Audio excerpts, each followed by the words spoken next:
आज भी हमें श्रीमद् भागवत के बारे में जानना है, भगवान के बारे में जानना है। क्यों जानना है महाराज?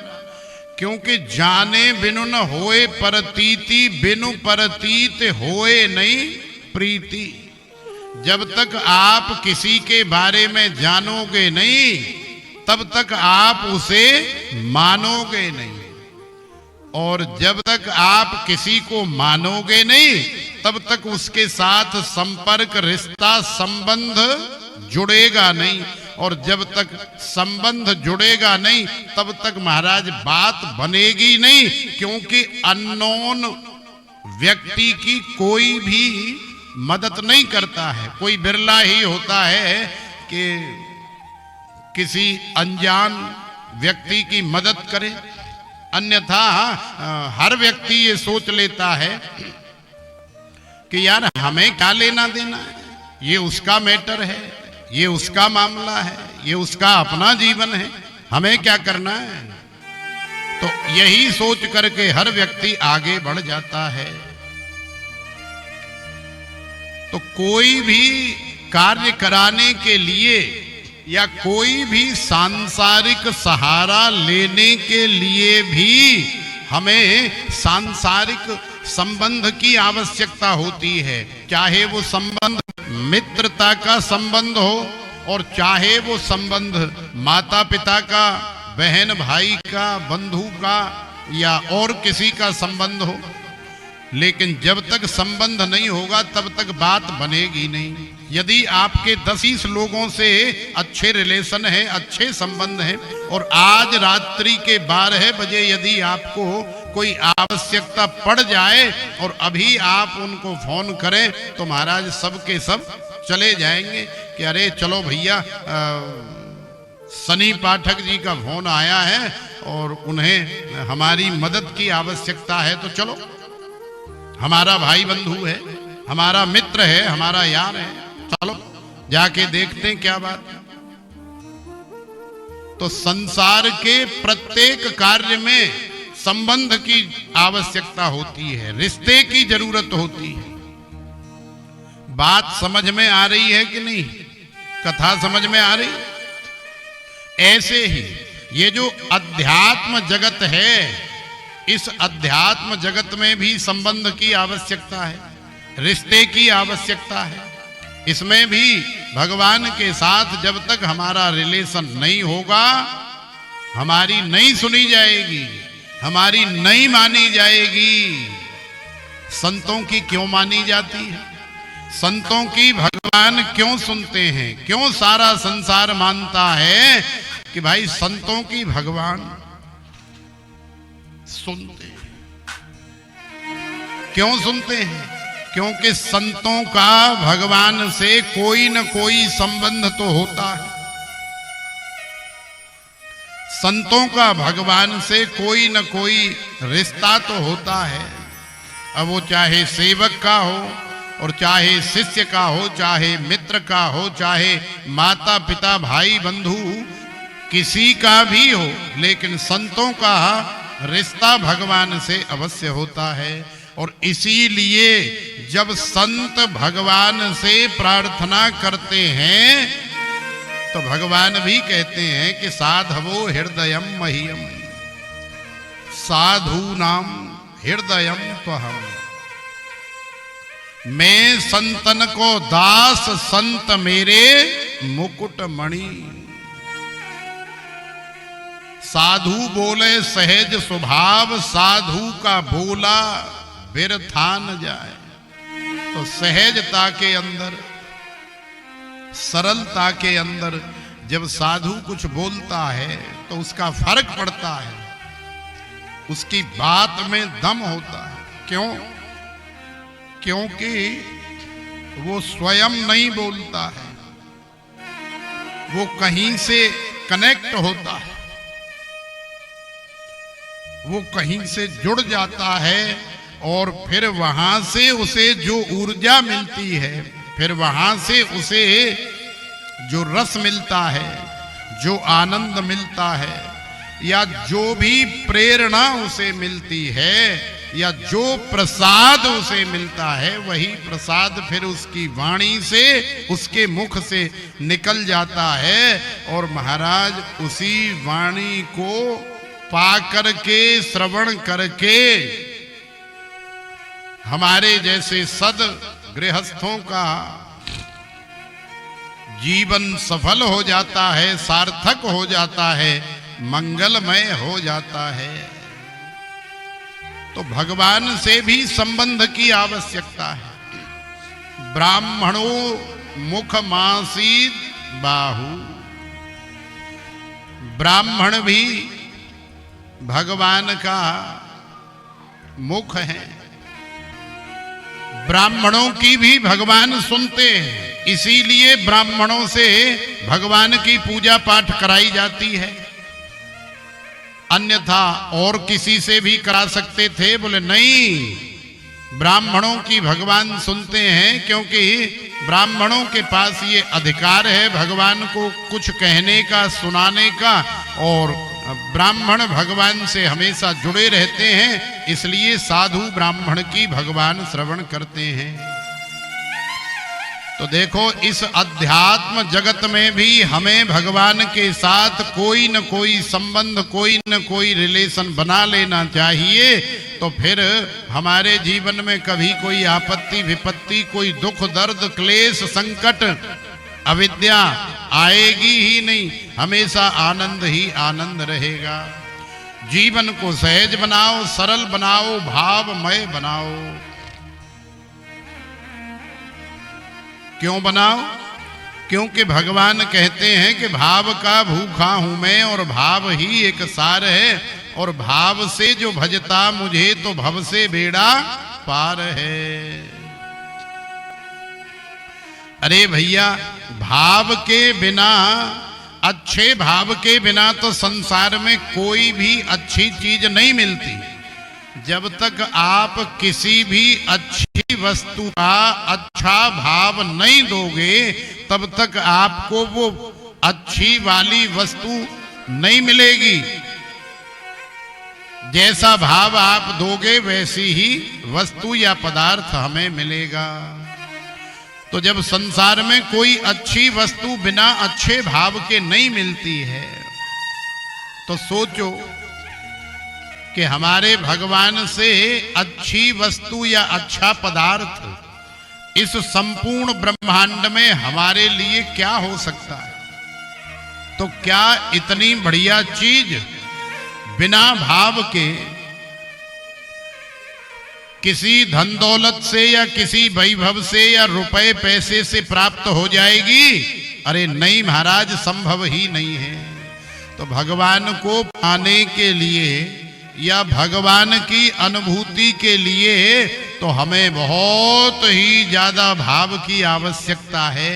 तो हमारे अंदर जितना अच्छे से अच्छा भाव, जितनी अच्छे से अच्छी सहजता, निर्मलता, सरलता आ जाती है, सीधापन आ जाता है, वही हमें भगवान से जोड़ लेता है, वही हमें भगवान के पास ले जाता है।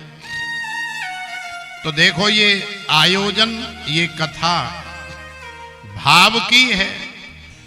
तो कोई भी सेवा करो, कोई भी कार्य करो, उसमें लेस मात्र का भी, एक कण मात्र का भी कोई अहंकार नहीं होना चाहिए कि मैं कर रहा हूं, मेरी वजह से हो रहा है, या मैं ऐसा नहीं करता तो ऐसा संभव ही नहीं था। तो सेवा करते समय भावना ये हो कि करने कराने वाले या वाली हमारी विंध्यवासिनी मैया है, और उन्हीं की कृपा से उन्होंने ही प्रेरणा करी। देखो, गुरु ग्रंथ साहिब में आया है कि सोचे सोचन होवई जे सोचे लखबार।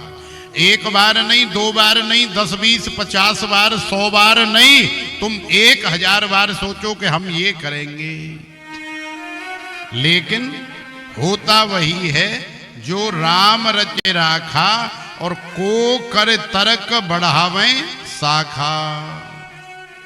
तो देखो हमारे पाठक जी श्री रामदत्त पाठक जी एवं श्री श्यामदत्त पाठक जी, इन्होंने भी कुछ और ही सोचा था। ये कथा कहीं और होनी थी, किसी और रूप में होनी थी, लेकिन विंध्यवासिनी मैया को तो कुछ और ही मंजूर है। तो इन्होंने सोचा कुछ और था, चाहा कुछ और था, लेकिन विंध्यवासिनी मैया ने कुछ और ही आयोजन बना दिया, कुछ और ही प्लान बना दिया, और फिर उन्होंने वही प्रेरणा हमारे अंदर कर दी, और फिर उनकी प्रेरणा हमने इन्हें बताई। तो आज आप यहाँ शक्ति पीठ में और इतनी दिव्यता और भव्यता के साथ इस कथा का श्रवण करने के लिए बैठे हैं। तो देखो हमारे सोचने से या समझने से कुछ नहीं होता है, होता वही है जो हमारे कन्हैया करते हैं, होता वही है जो हमारे राम जी करते हैं। तो भाव होना चाहिए, कोई भी सेवा का कार्य करो, प्रत्येक सेवा के कार्य में अहंकार की शून्यता हो और अच्छा भाव हो कि भगवान का कार्य है और भगवान ही इस कार्य को कराने के लिए हमें शारीरिक सामर्थ्य और सांसारिक अर्थ धन दौलत भगवान ही प्रदान करने वाले हैं और कर रहे हैं, और उन्हीं का कार्य है। तो भैया खूब भाव से, और वैसे भी आयोजन जीवन में बार बार नहीं होते हैं। आयोजन एक आध बार बड़ी मुश्किल से एक आध परिवार मिलजुल के करा पाता है, और उसके बाद तो फिर पता नहीं कोई 10 साल 20 साल 50 साल बाद कोई नाती पोता बड़ा होकर के कुछ कराए तो कराए, और नहीं तो फिर जयराम जी की।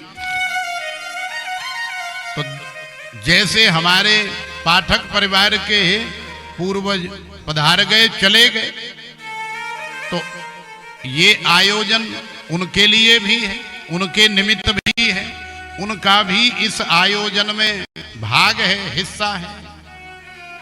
उनका भी आज वंदन किया जा रहा है, स्मरण किया जा रहा है। उन्हें भी धूप दीप नैवेद्य समर्पित किया जा रहा है, और कल से विधिवत उनका भी भाग दिया जाएगा, उनका भी पूजन कराया जाएगा।